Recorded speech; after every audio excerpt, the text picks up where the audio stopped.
So Klay Thompson missed out on an All-NBA team and thus a Supermax contract worth an additional $30 million as he is due for a new contract coming up very, very soon.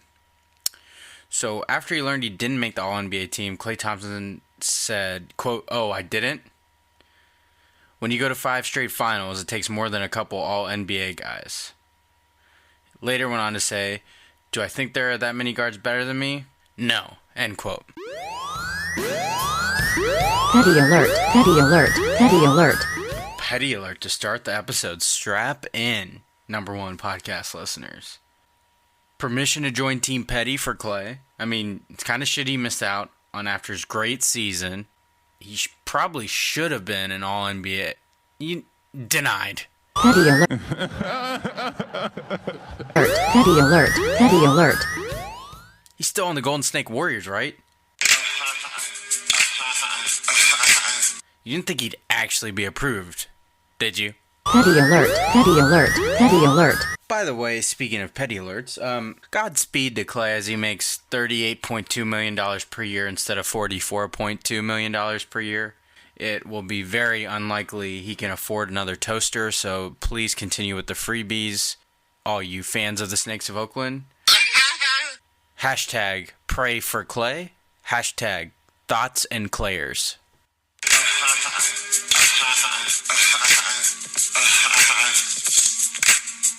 Welcome back to another edition of Prem Brulee. I'm your host, Premal of the Play Call Network, and thank you for tuning in, you number one podcast listeners. That's right, don't ever get it twisted, don't ever play yourselves. This is the number one podcast in your headphones. And let's go with some Yeah Fam or Not. The NBA Finals are now set. Last episode, the Western Conference is already locked up with the Warriors sweeping the Blazers. They did so in those 4 games, all without King Snake Kevin Durant. Also very interesting is that the Warriors are 31-1 in games without KD, that they do have Steph Curry. Of course, they will not have Kevin Durant, at least to start the finals. So we ask yet again, yeah fam or not, are the Snakes of Oakland better off without their number one snake? Absolutely yeah fam. I know I built suspense last time, but that 31-1 speaks for itself.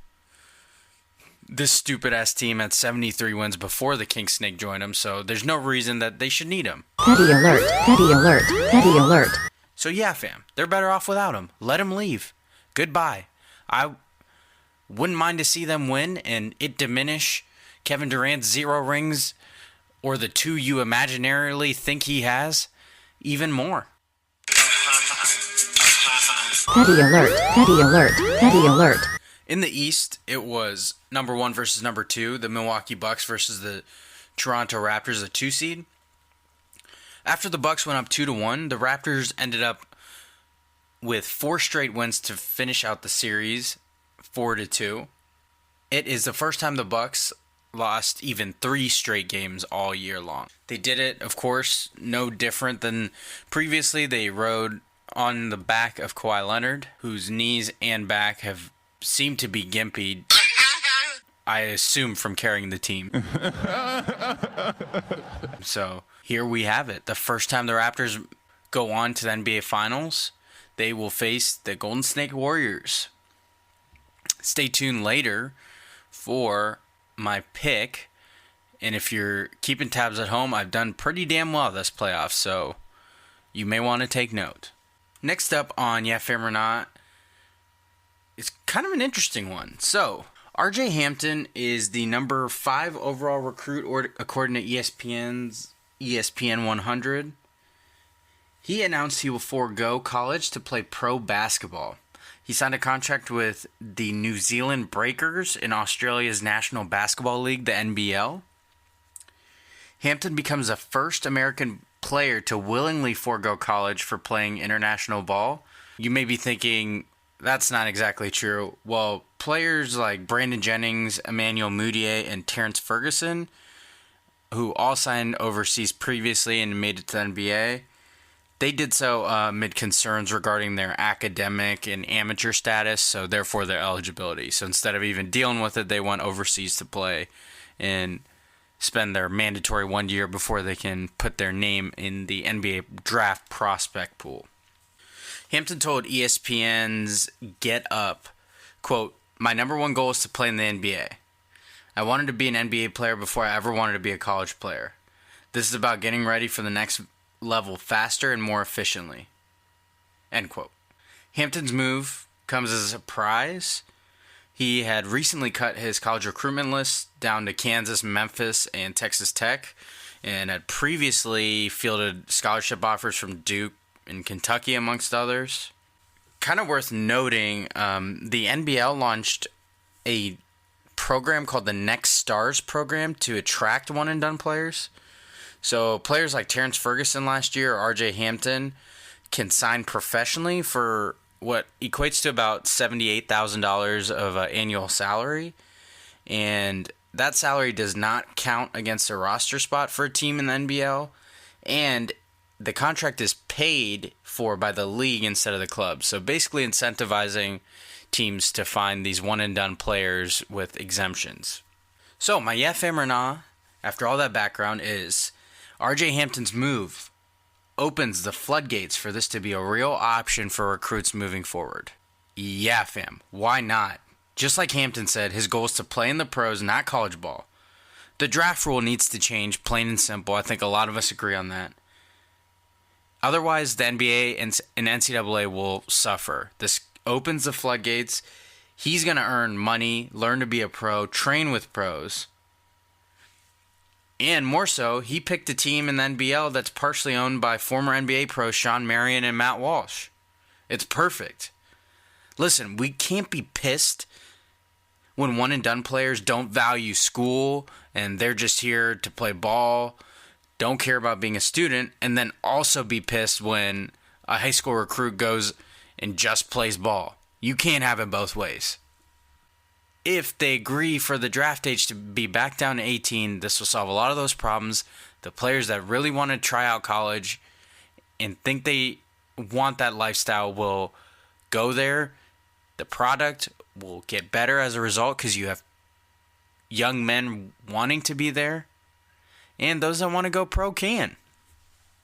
I am a yeah fan to this. All right, a quick one for today. On to likey, no likey, and hate it. And my likey for the week is that the 2021 NFL Draft is going to be in Cleveland. Let's fucking go, Ohio. While I would love to see the NFL start to host these drafts in non-NFL house cities, I think it'd be a really cool concept. For example, I'm partial to Columbus. It'd be great to attract the fans who don't have a pro team to at least get the draft, something like that. But the process isn't broke. You just had Nashville packed to the brim with NFL draft fans. So whatever they're doing is working. Love that they're spreading the wealth and going to different cities. Of course, next year's is in Vegas, followed by that Cleveland draft. So very much looking forward to that. Think it'll be big for Ohio. I'm a likey to that. No likey goes to Milwaukee Bucks head coach Mike Budenholzer having a problem with Drake courtside and his interactions during home games, including his infamous shoulder massage of Raptors head coach Nick Nurse. They just mad 'cause I got the Midas touch. Hate that for you, fam. How did that turn out? Now, I am a likey to the petty wars it started between the Bucks and Raptors. So, the daughter of the Bucks owner, Mallory Eden, sat courtside of the Bucks-Raptors Game 5 wearing a Pusha t-shirt. You absolutely deserve this alert. Petty alert, petty alert, petty alert. And permission to join Team Petty is approved easily. But then, Drake changed his Instagram profile picture to one of the Milwaukee Bucks' daughter, that very same Mallory Eden's. And his fans blew up her comments with the owl emoji, signature to his OVO logo. Petty alert, petty alert, petty alert. Drake's permission to join Team Petty? Approved. Listen, I can't play favorites on this one. There's plenty of room for petty wars here. My hate it addresses kind of a realization I had. Listen, Drake got so much love for doing his part in the Raptors winning their Eastern Conference Finals series versus the Bucks, but we're all of a sudden going to forget all the teams he's cursed along the way because he finally didn't blow it for once? Motherfucker never loved us. Fucker never loved us. I mean, yes, sound it. Petty alert, petty alert, petty alert. I can still petty alert someone who I just put on the team. There's no rules here. And last but not least, a hate it goes to Donovan McNabb calling himself a Hall of Famer by comparing his stats to Troy Aikman. Donovan McNabb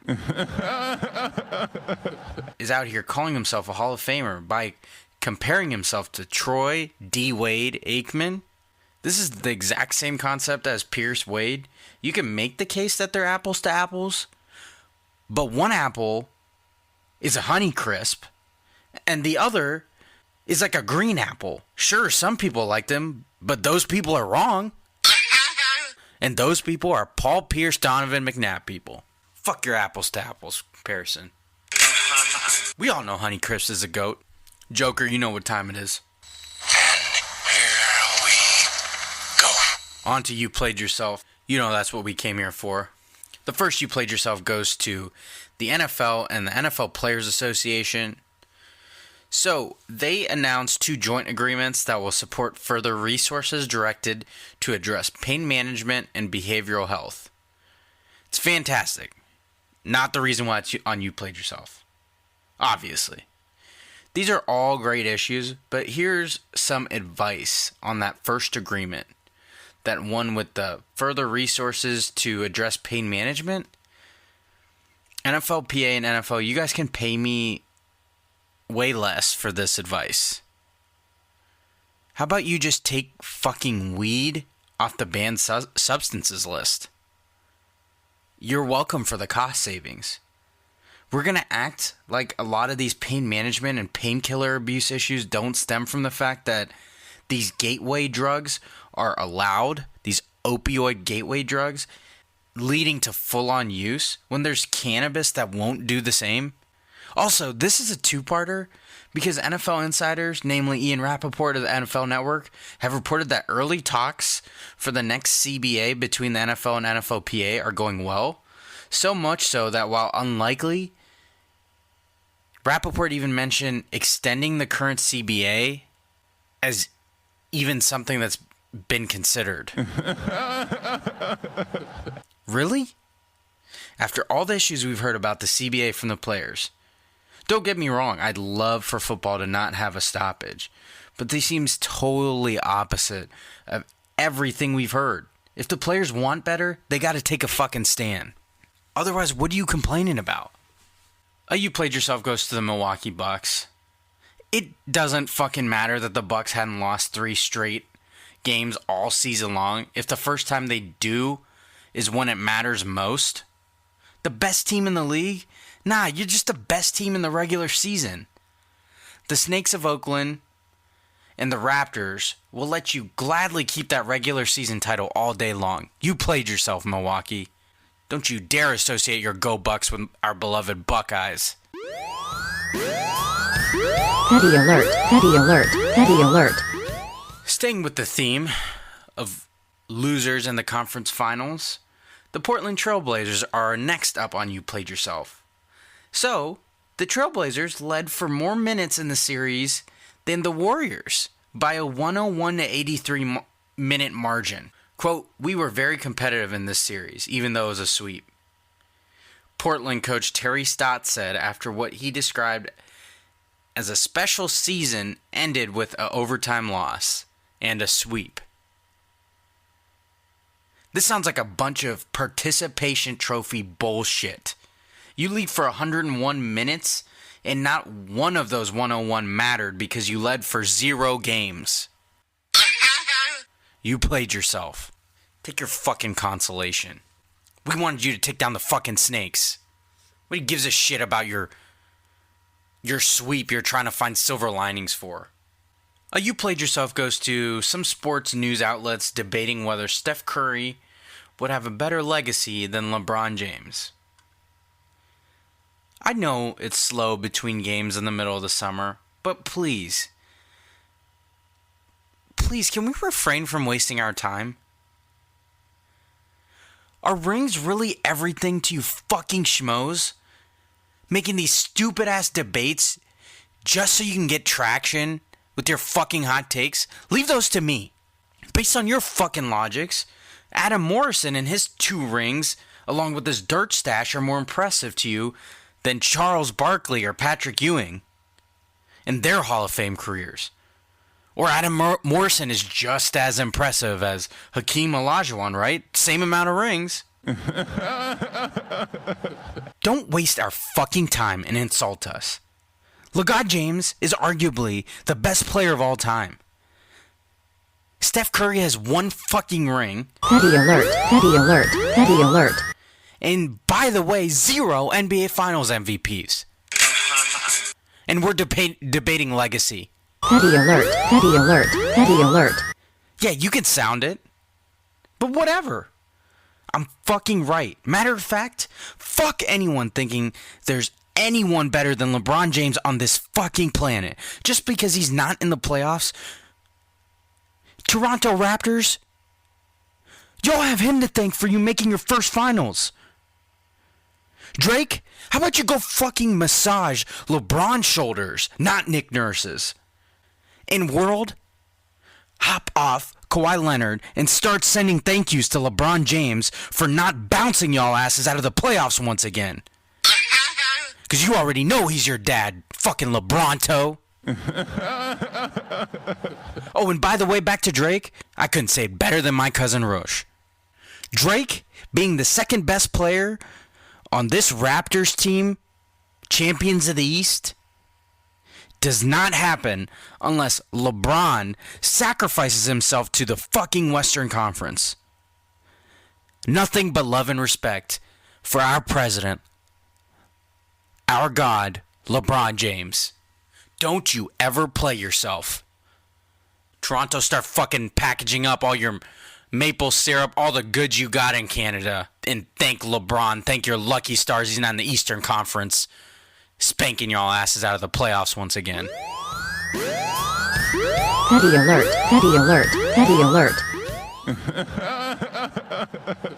Last but not least, every time I think there won't be enough material and you played yourselves, a Golden Snake Warriors player starts acting a fucking fool again. So Fox Sports 1's Chris Broussard said Kevin Durant's worst nightmare would be if the Snakes of Oakland won a championship while he was injured. He stated that players around the league already put an asterisk by his 2 rings. You fucking think... Broussard posed a question that if they were to win without him, does it diminish his 2 rings? Then KD responded with the following tweet. Quote, I see a little exaggeration there, buddy. My worst nightmare? You sure that this is the worst that it can get? With 3 question marks? End tweet. Then Broussard was on FS1's Undisputed, where he outlined he and KD's relationship, saying they text back and forth about everything, sometimes for 2 to 3 hours, and said that it wasn't even the worst he's heard from him. So KD's slithery self chose to focus on the smallest part of Broussard's 3-minute description, saying the following. Quote, cap. You don't have my number, man. End quote.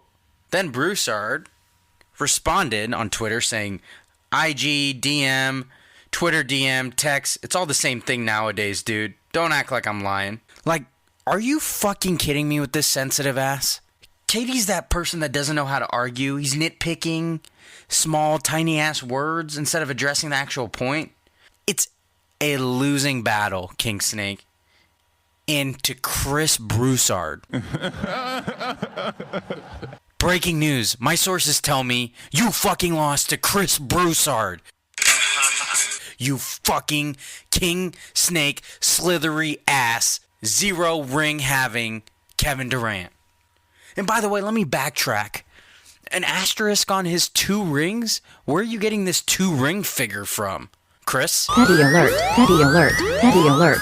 Last I checked, King Snake has 0. And he will continue to have 0. Alright. Now it's time for Who You Got and What Are You Feeling? A recap of previous picks. Of course, now I can recap my finals. Who will make the NBA Finals picks. So, I originally said the Warriors over the Blazers in 6. Of course, the Warriors got them in a sweep. I then said the Raptors over the Bucks in 7 games, and the Raptors ended up winning in 6. So the result is I got the correct matchup at least.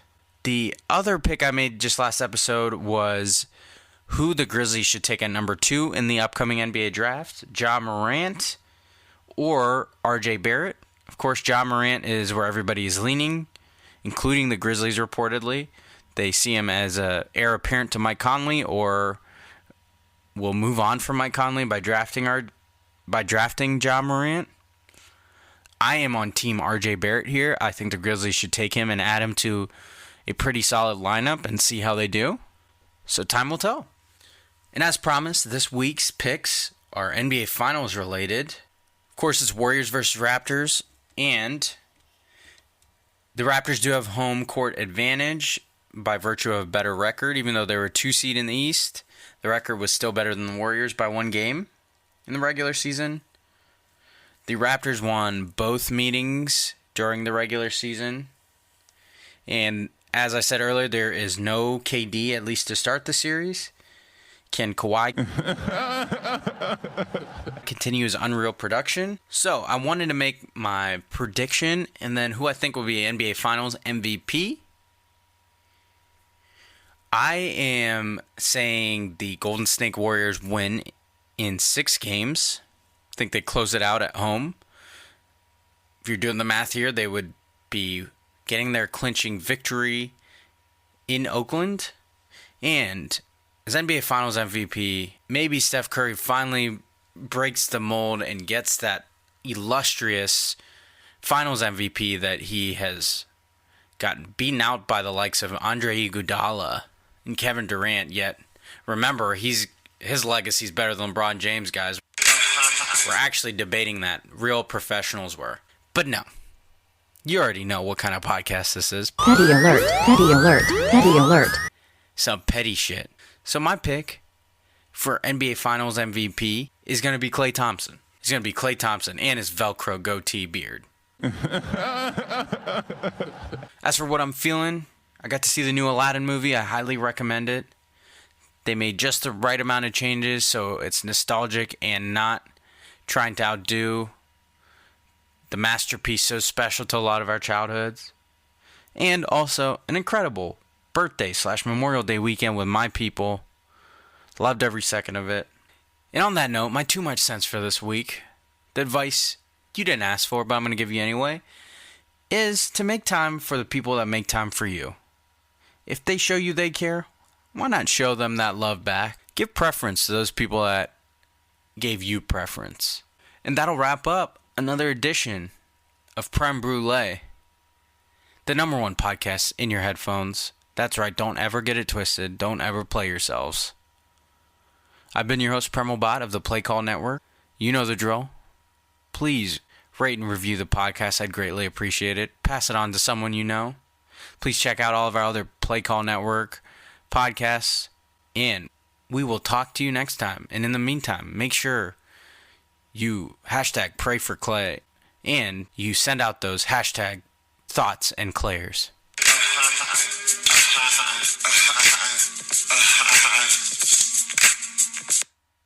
We'll talk to you next time.